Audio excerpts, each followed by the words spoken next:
Distribuição Europa Filmes do Brasil. Versão brasileira Lip Sync, São Paulo. História das religiões.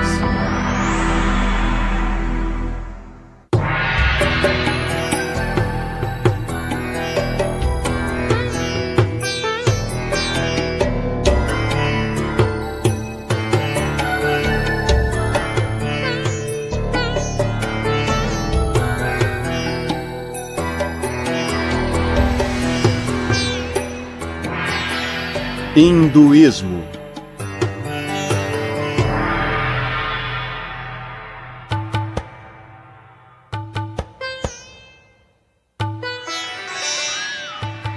Todos os dias antes do amanhecer, incontáveis hindus levantam para se banharem. Em sua maioria vivem na Índia, mas também em lugares distantes como Singapura e Washington. O banho matinal não apenas purifica seus corpos, mas também seus espíritos. Em seguida, vários hindus realizam um ritual conhecido como puja. Trata-se de um ato de adoração durante o qual queimam incensos e fazem oferendas de flores, frutas, leite ou doces para uma estátua ou imagem de um entre as centenas de deuses, deusas ou espíritos hindus. Alguns praticam um sistema de exercícios conhecido como yoga. Praticam o controle da respiração, sentados por várias horas na famosa postura de lótus. O hinduísmo abrange uma ampla gama de crenças e práticas. Com efeito, muitas doutrinas e práticas do hinduísmo parecem ser contraditórias, conforme o antigo se mescla ao moderno. O significado mais comum da palavra sânscrita Veda é verdade ou conhecimento, e tem relação com a palavra wit, da língua inglesa. Mas a palavra Veda costuma ser especificamente utilizada em referência às antigas escrituras hindus. As partes mais antigas dos textos védicos estão organizadas em 4 conjuntos distintos de versos chamados Samhitas. O Rig Samhita, por si só, contém mais de 1000 hinos individuais, compostos de mais de 10.000 versos divididos em 10 livros. Segundo a tradição hindu, sábios inspirados, denominados rishis, teriam ouvido esses versos diretamente dos deuses. Cada um desses poemas religiosos é dirigido em geral a um dos deuses, deusas ou espíritos védicos, os quais representam forças naturais, tais como o sol, a lua e o vento. O deus mencionado com mais frequência é Indra, que se assemelha ao Zeus da mitologia grega. Vários poemas do Rig Samhita louvam a majestade e o poder de Indra. Louvo o heróico Indra, cujo poderoso trabalho separou a terra do céu. Indra conduz o sol como uma veloz carruagem que o traz aos seus adoradores. Como um rio, ele está sempre ativo e nunca descansa. Com a luz, ele destrói a escuridão. Na antiga tradição hindu de adoração e sacrifício, os 1028 hinos do Rig Veda eram recitados durante as cerimônias religiosas. Alguns desses versos ainda são recitados em casamentos, funerais e ritos de iniciação.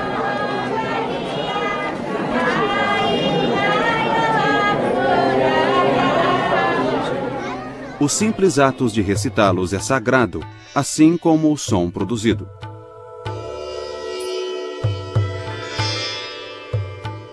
Os eruditos modernos não conhecem em detalhes os rituais religiosos praticados durante os tempos védicos, mas eles sabem que a poesia do Rig Samhita era recitada como parte de rituais muito complexos. A realização de tais rituais podia durar semanas, meses ou até um ano. A presença de vários sacerdotes era necessária, pois cada um se especializava em uma das partes da cerimônia. Durante a Era Védica, a atividade devocional mais especializada era o ritual do soma. Soma era um líquido obtido pela maceração de certos vegetais. Enquanto colhiam as plantas, os sacerdotes cantavam hinos relacionados à busca e ao corte da planta do soma.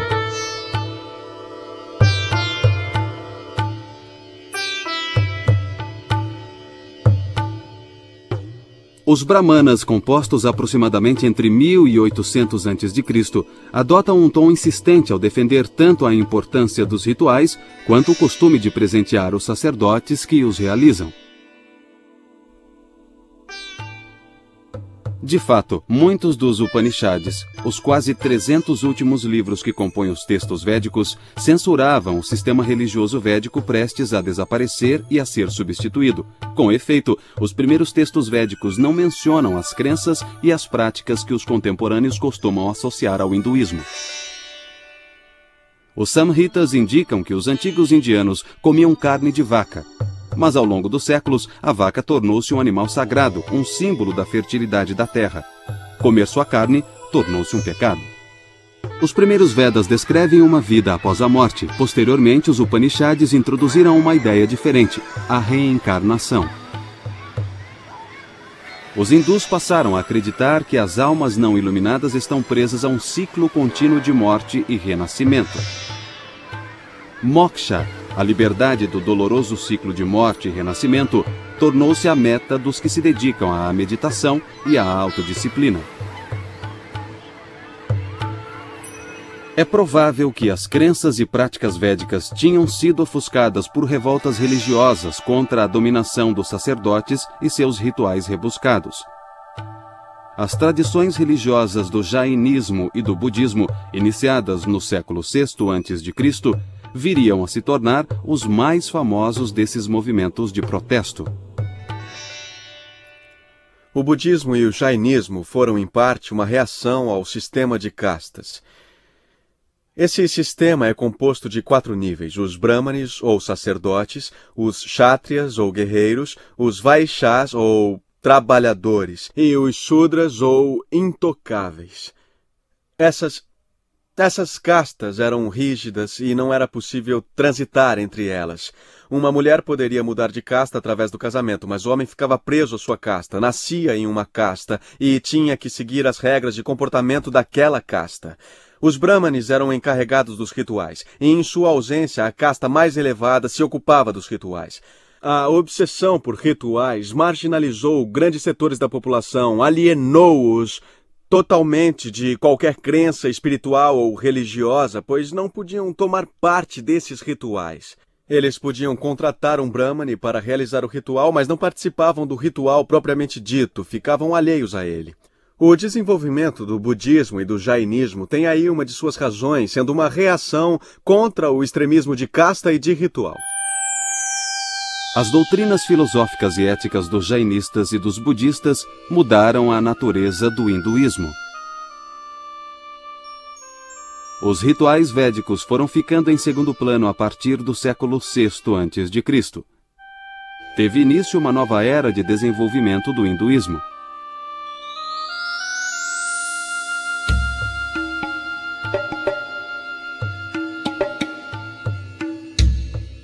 Em 326 a.C., as tropas de Alexandre Magno cruzaram o rio Indo, situado no noroeste da Índia.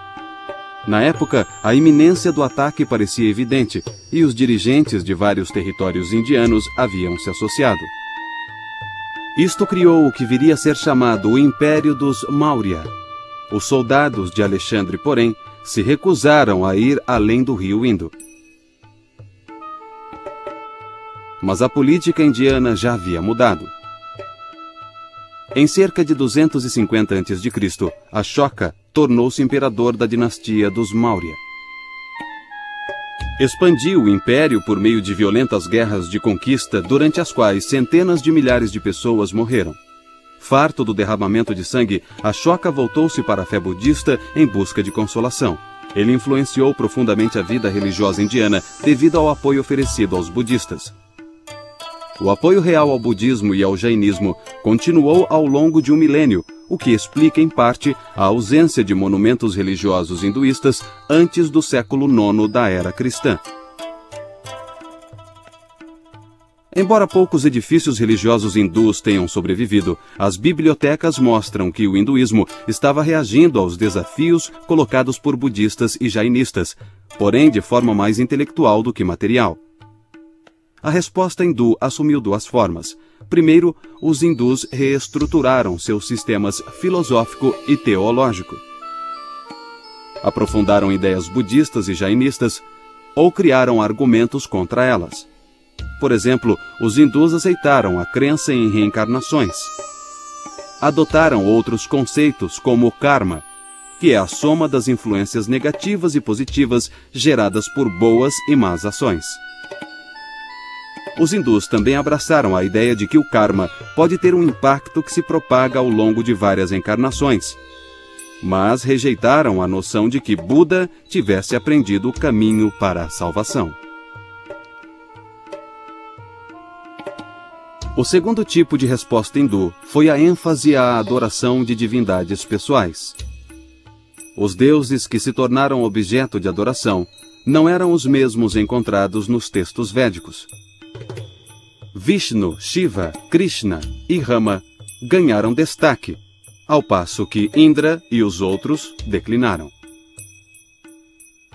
Os Upanishads continham algumas indicações das respostas da filosofia hindu ao budismo e ao jainismo. Por exemplo, o Taittiriya Upanishad começa com várias afirmações que são citações quase exatas de tratados budistas. Entretanto, em sua continuação, o Taittiriya Upanishad conclui que existe um verdadeiro ser interior, o que os budistas negam. Os filósofos e teólogos hindus começaram a sistematizar ideias que não haviam sido plenamente desenvolvidas nos Upanishads. No fim do século VIII e início do século IX d.C., um filósofo talentoso chamado Shankara viria a se tornar o mais célebre expoente da posição que veio a ser conhecida como Advaita Vedanta. Advaita significa literalmente não dual. O Advaita Vedanta afirma, portanto, que a realidade suprema, ou Brahma, e o ser individual, ou Atman, são um só. Shankara afirmou que os deuses são formas interiores de Brahma e que as pessoas não se prejudicavam adorando um deus pessoal. O próprio Shankara era adorador de Shiva. Shankara acreditava que, no fim, cada um deveria ultrapassar essa dependência das deidades individuais. Disse que cada um de nós viria a compreender que os diversos deuses são reflexos imperfeitos do que ele chamava de Brahma sem atributos. O Advaita Vedanta de Shankaracharya é uma posição muito forte na Índia. A questão é, por que é uma posição tão forte? Os românticos alemães do século XIX e, particularmente, Schopenhauer, se interessaram muito pelo Advaita Vedanta. Por quê? Porque é não dual. E isso era bem diferente das tradições que os românticos alemães viam penetrar na Europa desde o tempo de Cristo. Então, em vez de olhar para o similar às suas próprias tradições, posições dualistas, eles dirigiram seu olhar para o não dualismo. Embora essa posição seja certamente interessante e atualmente seja adotada por muitos hindus, sendo também aquela que as pessoas costumam assimilar ao hinduísmo, nem todos os hindus acreditam nela. Existem posições duais, posições dualistas, posições Dvaita, nas quais Atman e Brahma são vistos como separados, distintos, como dois.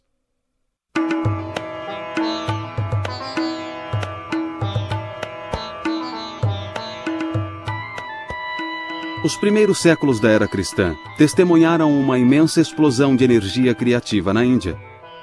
Havia teatro, poesia, histórias e muitas outras formas de literatura que expressavam a nova criatividade dentro da civilização hindu. Duas obras vieram a ter importância tanto literária quanto religiosa. Uma delas foi o poema épico chamado Mahabharata, cujo título poderia ser traduzido por O Grande Livro dos Bharatas. Bharat foi o ancestral de duas famílias reais, os Kauravas e os Pandavas. 5 príncipes Pandavas perderam seus direitos de reinar num jogo de dados. Os Kauravas ganhavam o reino, que deveria ser devolvido aos Pandavas depois de um período de 13 anos. Mas no 13º ano, os Kauravas não cumpriram sua promessa. O resultado foi a Grande Guerra dos Bharatas. 18 capítulos específicos do Mahabharata tornaram-se, por sua própria conta, uma escritura sagrada. Esses 18 capítulos são conhecidos como Bhagavad Gita, que significa Canto do Senhor. A Gita é um diálogo entre o príncipe Pandava, Arjuna, e o cocheiro de sua carruagem, que é o deus hindu Krishna, em forma humana. Krishna instrui Arjuna sobre a natureza da realidade. A certa altura, Arjuna olha para as fileiras opostas do campo de batalha, para o exército dos Kaurava. Entre os seus oponentes estão seus primos, um antigo mestre e outros amigos. Ele se enche de terror e remorso ao pensar que terá que matá-los. Ao longo da Gita, Krishna ouve com paciência enquanto Arjuna se aflige ao pensar nas potenciais consequências da matança. Krishna refuta cada uma das objeções de Arjuna, revelando sua própria natureza divina. O guerreiro Arjuna logo se conscientiza de que Krishna determina o curso de todos os acontecimentos. E Krishna diz a Arjuna que seu dever divinamente estabelecido é o de lutar. Não podemos esquecer que Arjuna é um guerreiro, nasceu como um guerreiro. E Krishna está apenas lhe indicando que ele deve seguir seu Swadharma, sua natureza, a natureza do seu ser que, como Kshatriya, como guerreiro, é a de lutar, independentemente de suas relações com seus oponentes. Então, sendo assim, se Arjuna agisse de outra maneira, por exemplo, seguindo sua dharma, a natureza de um brahmane de uma outra casta, da casta dos sacerdotes, estaria fazendo a pior coisa possível. Arjuna é um guerreiro e, como tal, seu dever ou dharma é lutar. Arjuna deve lutar. Krishna declara que nenhum karma negativo resultará disso desde que Arjuna se concentre na tarefa em si mesma, realizando-a sem desejo de ganhos pessoais. Como Krishna diz a Arjuna: Estes nossos corpos perecem, mas as Escrituras declaram que a alma é eterna, indestrutível e insondável. Sendo assim, lute, ó filho de Pandu. Aqueles que acreditam matar e aqueles que acreditam que são mortos não compreendem verdadeiramente que não matam e não são mortos. A civilização hindu tem uma longa história. Seus membros mais instruídos e cultos têm uma tendência a preservar formas mais antigas de sua cultura. Eles aceitam novas formas como se fossem meras extensões do sistema anterior. Novas formas e novas ideias apenas adicionam mais camadas de cultura, coexistindo com crenças e costumes mais antigos. Alguns autores confundiram a persistência das formas antigas com imutabilidade e estagnação, mas isso também proporciona um sentido de permanência, assimilando ao mesmo tempo grandes mudanças. A religião hindu não tem um fundador específico. Há muitas crenças na tradição de que foram herdadas. Algumas pessoas adotam uma crença devocional em relação ao Supremo, outras seguem um caminho de Gyana, que é o caminho do conhecimento e do reconhecimento. Existem várias abordagens. Existe o Karma Yoga, que é o caminho do serviço desinteressado, e assim por diante. Praticamente qualquer tradição ou crença que é seguida tem algum paralelo dentro da tradição hindu. O símbolo pode ser ligeiramente diferente, mas o que representa tem seu paralelo dentro da tradição hindu. Na Índia é possível viver numa casa onde mora 3 ou 4 pessoas, e cada uma se aproxima do Supremo de uma maneira particular. Na verdade, pode até haver um cristão morando na casa e outro morador pode ser um hindu, todos morando na mesma casa. E todos têm respeito um pelos outros. Porque o fundamento do hinduísmo é um mesmo ser se manifestando de diversas maneiras. Em outra categoria de livros, chamados Dharma Shastras, ou livros da lei, os escritores brahmanes da Índia descreveram a vida como uma série de categorias lógicas. Por exemplo, dividiram a vida do homem, mas não a da mulher, em estágios distintos. Durante a juventude, um homem deve ser estudante e aprender os Vedas de um professor experiente. Depois deve tornar-se um chefe de família, responsabilizando-se pela reprodução e preservação do mundo material. Um homem que avança em idade deve ir se afastando das coisas do mundo. Se por um lado as leis de Manu preconizam o celibato dos jovens, um outro texto hindu dos primeiros séculos da era cristã, o Kama Sutra, instrui quanto às várias maneiras que o homem e a mulher maduros podem utilizar para usufruir dos prazeres do amor. O Kama Sutra tornou-se um manual sexual famoso ou infame. O Kama Sutra descreve em linguagem parcialmente metafórica um impressionante número de técnicas de relação sexual. Neste ponto parece haver uma contradição entre o gozo dos prazeres do corpo e o cuidado com a alma. Mas devemos nos lembrar de que os hindus acreditam que diferentes comportamentos são adequados a cada estágio da vida. O estudante deve ser celibatário, e o chefe de família deve se envolver com a paixão sensorial. Esta abordagem parece colocar cada coisa em seu devido lugar. Tal esforço para incluir todas as possibilidades humanas dentro do sistema levou alguns a considerarem o hinduísmo um estilo de vida mais do que como religião, no sentido europeu e americano.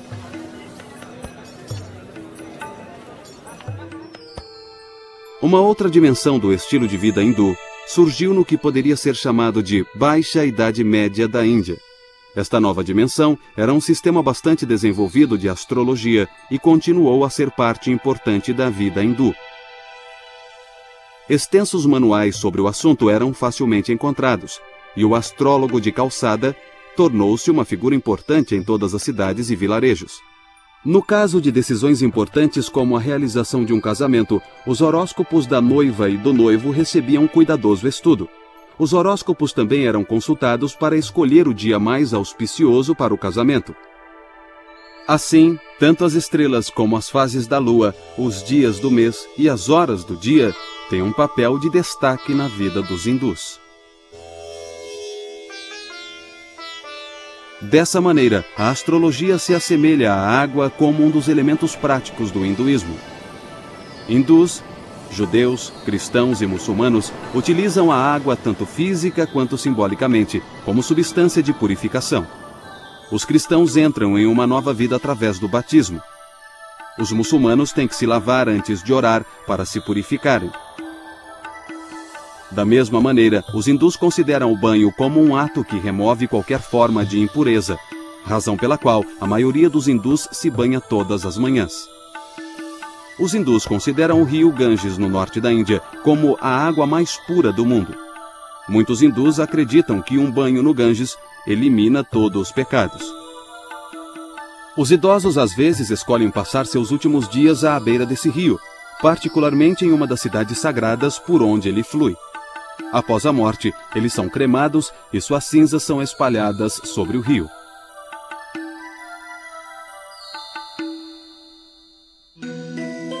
Durante os séculos IV e V d.C., o hinduísmo ressurgiu como religião dominante na Índia depois de superar os desafios colocados pelo budismo e jainismo. Os milhares de templos construídos durante esse período eram apenas os símbolos mais óbvios do renascimento hindu. Ellora, localizada na Índia Central, perto da cidade de Aurangabad, apresenta uma série de grutas que foram ampliadas e decoradas por muitas gerações de escultores de pedra. O mais impressionante monumento de Ellora, contudo, é o templo Kailasana, do século VIII, dedicado a Shiva. Por meio da construção de templos, a iconografia, o simbolismo visual da estatuária religiosa, tornou-se muito importante. Em culturas nas quais poucas pessoas eram capazes de ler, os símbolos conhecidos permitiam que os iletrados compreendessem a mensagem transmitida pelas construções religiosas. Os vários deuses e as histórias dos seus feitos adquiriram uma forma padronizada de apresentação. Shiva, por exemplo, é frequentemente retratado como um dançarino. A ideia religiosa é que a dança de Shiva mantém o universo em movimento. Outra representação de Shiva é a do Mahayogi, o meditador cósmico. Essas imagens apresentam Shiva sentado na postura de lótus, com os olhos apenas entreabertos, focalizando a ponta de seu nariz. Como outros ascetas errantes, Shiva está sentado sobre uma pele animal. Seus cabelos estão enrolados no topo da cabeça e disse que é deles que o Ganges flui. A ideia simbolizada aí é a de que a meditação de Shiva cria e sustenta o universo. As imagens dos deuses hindus são instaladas nos templos e são tratadas como se fossem pessoas. As imagens são adoradas por meio de orações e oferendas de alimentos, além de serem banhadas e vestidas regularmente. Judeus, cristãos e muçulmanos consideram a adoração de imagens como idolatria. Mas os hindus sabem que Deus existe espiritualmente e não pode ser reduzido a uma imagem ou estátua. Embora mostrem grande respeito pelas imagens em si mesmas, os hindus cultuam na realidade o que as imagens representam. Na maneira hindu de ver as coisas, só há um ser que se manifesta de diversas maneiras. As deidades são cristalizações desses princípios. A mesma consciência universal se manifesta em cada deidade, mas é uma das naturezas de Deus ou um dos sabores de Deus que é representado pelas deidades. Por exemplo, o aspecto de Deus que remove os obstáculos é personificado como Ganesha, mas sob o aspecto externo está a mesma consciência onipotente. Quando adoradores hindus se dirigem a um templo particular, realizam os rituais de puja, isto é, a adoração composta por oferecimento de alimentos e orações para a imagem do Deus. Acredita-se que a deidade absorva a essência do alimento e da roupa a ela oferecida. Os adoradores hindus ganham mérito espiritual por meio das oferendas aos deuses. Também ganham reputação de pessoas que oferecem sacrifícios, o que aumenta o seu prestígio dentro da sociedade. Puja no templo, porém, é um evento relativamente raro na vida do hindu comum, que costuma oferecer um puja diário a um pequeno templo dentro de sua própria casa.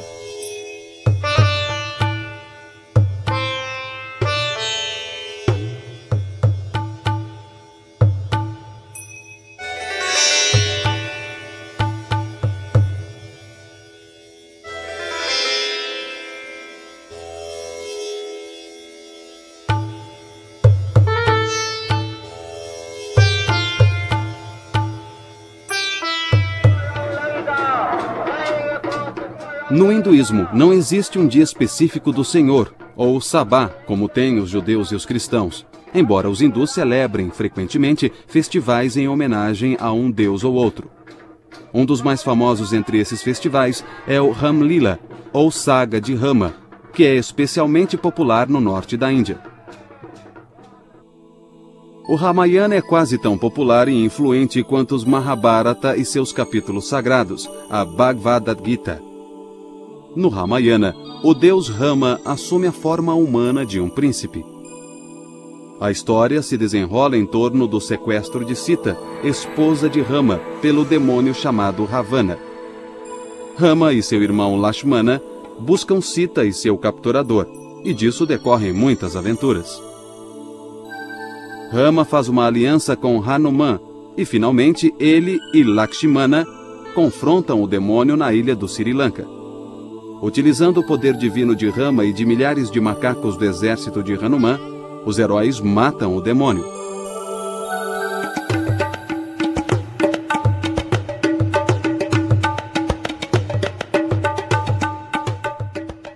Durante o Ramalila, associações de bairros patrocinam uma série de atividades que se estendem por uma semana. A cada noite, as associações de bairro realizam apresentações para contar a história do Ramayana. As peças dão aos artistas amadores a chance de mostrar seus talentos.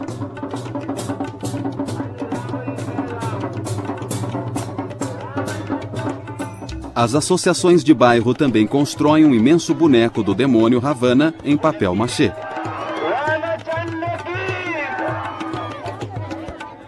O ponto culminante do festival é o momento em que o demônio é queimado. No século XI da era cristã, diversas forças internas e externas atuando na Índia contribuíram para dar ao hinduísmo sua forma moderna. A primeira e mais significativa força externa foi a chegada dos muçulmanos. Os muçulmanos provenientes da Ásia Central e do Afeganistão viriam a ter grande impacto na vida indiana. O sultão Mahmud, governante de Ghazna nos séculos X e XI, região atualmente chamada de Afeganistão, ordenou as primeiras grandes invasões muçulmanas pelo Estreito de Khyber.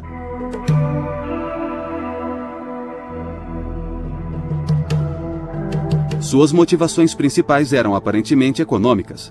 Mahmud queria transformar Ghazna, a cidade capital, em uma das maiores cidades do mundo islâmico. Ele tentou atrair para sua corte os mais destacados poetas, figuras literárias e eruditas. Mas isso exigia mais riquezas do que as geradas pelo reino. Mahmud voltou-se então para os templos de sua vizinha, a Índia. Seu patrimônio era abundante em pedras preciosas. Mahmud cobiçou os objetos de ouro e prata que ele via dedicados à idolatria. Foi uma excelente oportunidade para associar pura ganância a zelo religioso. Os exércitos muçulmanos começaram a entrar na Índia regularmente. Mahmud de Ghazna foi o primeiro de uma longa série de conquistadores e imigrantes muçulmanos que foram para a Índia a partir da Ásia Central, do Irã e do Afeganistão. Todos foram fazer fortuna na Índia. O Islã tornou-se forte na Índia e influenciou o hinduísmo de duas maneiras. O misticismo islâmico muitas vezes se mesclou ao misticismo hindu e seu monoteísmo acentuou as tendências monoteístas hindus.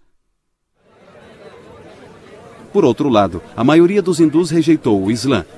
Essa reação negativa fortaleceu suas próprias crenças religiosas hindus.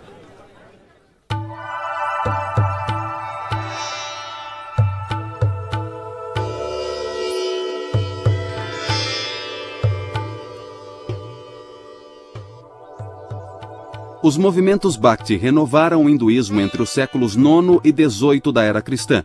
Os devotos não estavam interessados nas áridas doutrinas filosóficas dos adeptos do Advaita, que discutiam a realidade última e única do ser. Os Bhaktis, ao contrário, concentravam-se no amor estático por Deus. Abraçaram plenamente os conceitos de sacrifício, entrega e devoção, implícitos na palavra Bhakti.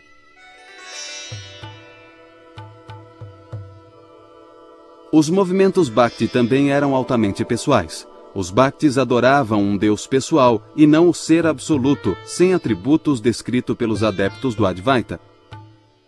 Os crentes imitavam os santos poetas, essenciais para o movimento. As histórias das vidas desses poetas estáticos eram bem conhecidas. Um dos movimentos devocionais que mais se desenvolveu tinha por objeto um ser humano conhecido como Krishna. Acreditava-se que Krishna era uma manifestação do deus Vishnu. Os seguidores de Krishna o reconheciam como divino. Vishnu era apenas mais um de seus nomes. O lugar de Krishna no hinduísmo lembra o de Jesus no cristianismo. Cristo é considerado por seus seguidores como Deus encarnado, enquanto Krishna seria Deus manifesto num corpo. Alguns dos santos poetas eram mulheres, e os movimentos Bhakti costumavam atribuir à mulher um lugar central. Radha, a consorte de Krishna, tornou-se a personagem modelo para seguidores homens e mulheres. A devoção altruísta de Radha e Krishna tornou-se o modelo a ser seguido por todos os devotos de Krishna. Ao longo do século XIX, o hinduísmo gradualmente tomou uma nova consciência de si mesmo. Os hindus começaram a se definir de forma mais precisa, em contraste com outras religiões, tais como o Islã e cristianismo.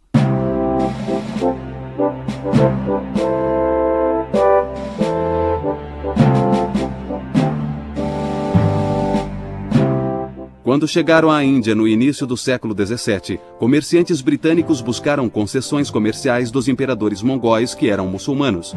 Posteriormente, perceberam que a maioria do povo não era muçulmana. Foi somente no início do século XIX que o termo hinduísmo se disseminou. Os indianos adotaram o termo cunhado pelos ingleses. É muito confuso o fato de hinduísmo não ser um termo nativo. Os hindus não se referiam a si mesmos assim antes dos ingleses. Os ingleses usaram esse termo, em parte, como uma forma de distinguir entre hindus e muçulmanos. A questão também acabou se tornando política, pois se você chama a si mesmo de hindu, você atribui a si mesmo mais poder, porque a população se chamava assim em oposição aos muçulmanos. Sendo assim, o termo não é nativo. Atualmente, é claro, ele ganhou vida própria e é usado pelos indianos para descrever essas religiões do sul da Ásia. As religiões que excluem o Islã, o cristianismo, o budismo e o jainismo são todas chamadas hinduísmo. É um termo abrangente. Ram Mohan Roy foi uma das figuras principais envolvidas no moderno desenvolvimento do hinduísmo. Roy dizia que o declínio das crenças e costumes sociais hindus era decorrência de séculos de dominação muçulmana. Com pouco mais de 20 anos, Roy começou a adquirir terras. Ele se mudou para Calcutá, a capital da Índia Britânica. Lá começou a emprestar dinheiro aos jovens ingleses que trabalhavam para a Companhia das Índias Orientais. Mais tarde, Roy recebeu um cargo no setor financeiro da companhia e isso lhe deu um acesso ainda maior aos ingleses. Ram Mohan Roy celebrava o governo britânico que, em suas palavras, trazia a benéfica influência de um tratamento benévolo e indulgente. Roy acreditava que o domínio britânico permitiria que os hindus retomassem os puros ensinamentos do seu passado ancestral. Outra tendência teve início no século XIX, a ligação entre hinduísmo e política indiana. Bal Gangadhar Tilak foi um líder que percebeu rapidamente que o recurso à religião poderia mobilizar as massas hindus. Tilak era um implacável oponente do domínio britânico. Embora fosse instruído em direito, recusou-se a ter qualquer relação com as carreiras disponíveis nas cortes britânicas. Em vez disso, tornou-se editor do jornal denominado Kesari, que era publicado em Marathi, a língua de sua região natal. As ideias defendidas por Tilak o levaram à prisão inúmeras vezes, acusado de incitar oposição aos britânicos e conflitos coletivos. Os ingleses impuseram severa censura aos discursos políticos na Índia. Quando Tilak morreu em 1920, ele era provavelmente o líder mais popular do Partido do Congresso Nacional Indiano. Sua retórica anti-britânica teve consequências duradouras. Mohandas Gandhi nasceu num pequeno vilarejo em Porbandar, no estado de Gujarat, na costa ocidental da Índia. Seu pai era primeiro-ministro do governo local. A família de Gandhi pertencia à casta Bania, de mercadores hindus. Ao longo dos séculos, eles haviam absorvido profundamente os princípios éticos do jainismo, particularmente os ensinamentos de Ahimsa, ou total não violência.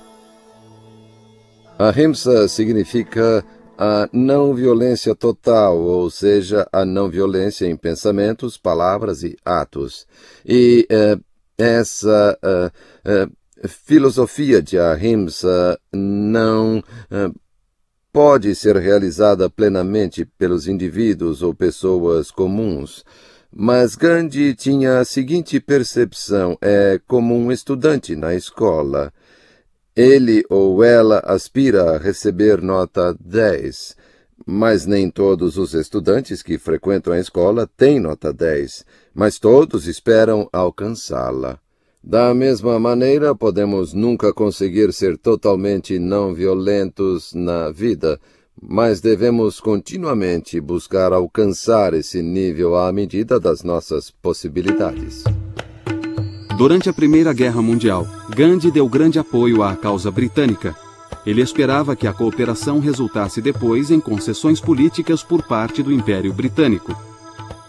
Ao contrário, os ingleses decretaram leis extremamente repressivas que limitavam os direitos políticos dos indianos. Gandhi tornou-se então um forte oponente ao domínio britânico. Se antes usar elegantes ternos e chapéus confeccionados em Londres, passou a vestir-se com uma simples túnica branca, como as usadas pelos ascetas errantes. Gandhi começou a se dirigir às massas com a linguagem da religião. Ele descrevia sua tática com a expressão satyagraha, uma refinada palavra sânscrita que significa constância na verdade. A verdade significava muito para ele, teve uma importância tremenda para o meu avô em toda a sua vida. Houve uma época em que ele dizia, Deus é verdade. Então, mais tarde, ele percebeu que a verdade é Deus. O que realmente estamos tentando é alcançar essa verdade suprema, e isso é alcançar a Deus, alcançar o pleno estado divino. Ele chamava seu movimento de Satyagraha, que é uma combinação de duas palavras sânscritas. Satya significa verdade e agraha significa busca de. Ele sentia que todos nós, indivíduos, estamos constantemente buscando a verdade e temos que buscá-la sinceramente se buscamos a salvação.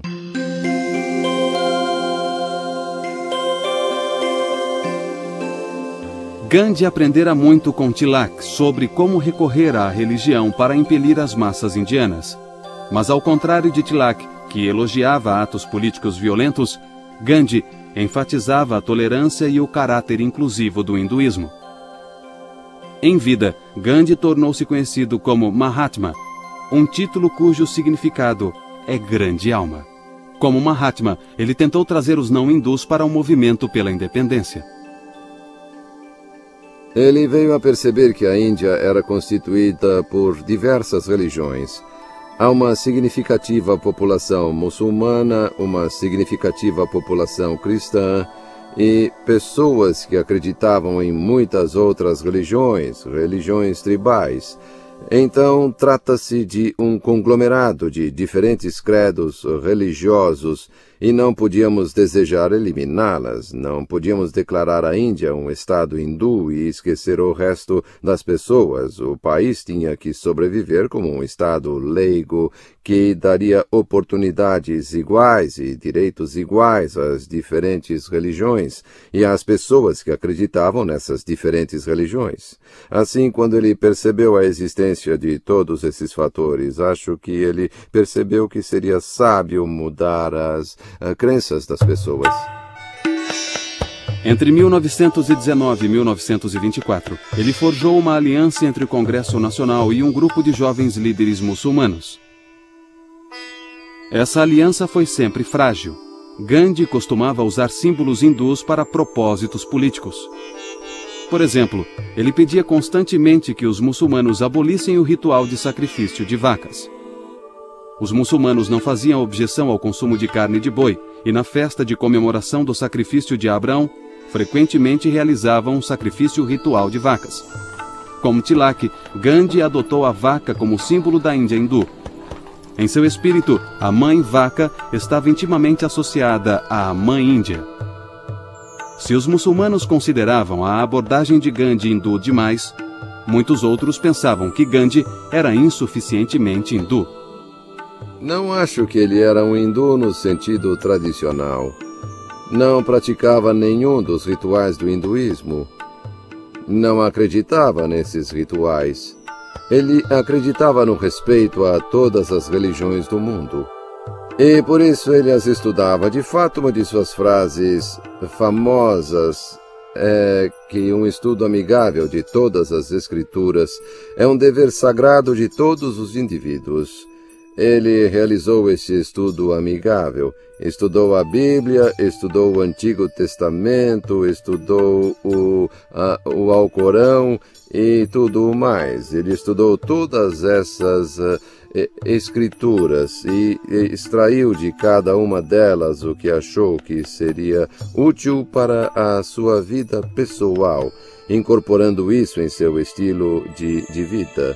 Ele foi capaz de demonstrar respeito por todas as diferentes religiões e delas incorporar o que achava útil. E, de certa maneira, poderíamos dizer que sua religião e sua prática da religião, embora fosse substancialmente hindu, era também substancialmente ecumênica.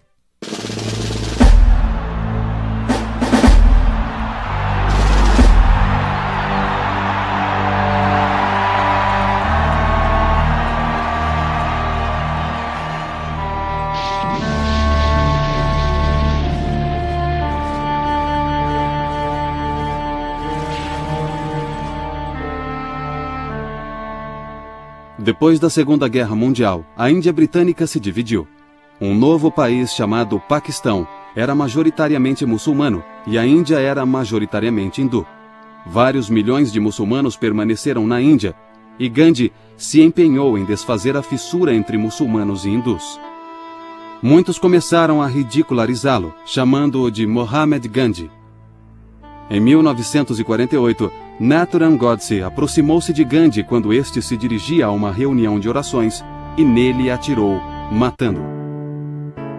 Como podemos constatar, o debate continua no interior do hinduísmo a respeito da natureza dessa religião.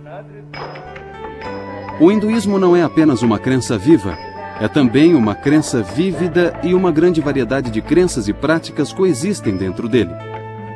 Após quase 40 séculos de existência, o hinduísmo continua em formação. Nenhuma versão exclusiva foi capaz de determinar as doutrinas hindus e seus valores. Talvez o fato mais notável seja a sobrevivência e a adaptação de uma tradição religiosa por um período tão longo. O hinduísmo é uma das mais antigas religiões do mundo, apesar dos impactos e tensões pelos quais passou. Aproximadamente 1 bilhão de indivíduos, de uma forma ou de outra, identificam-se como hindus.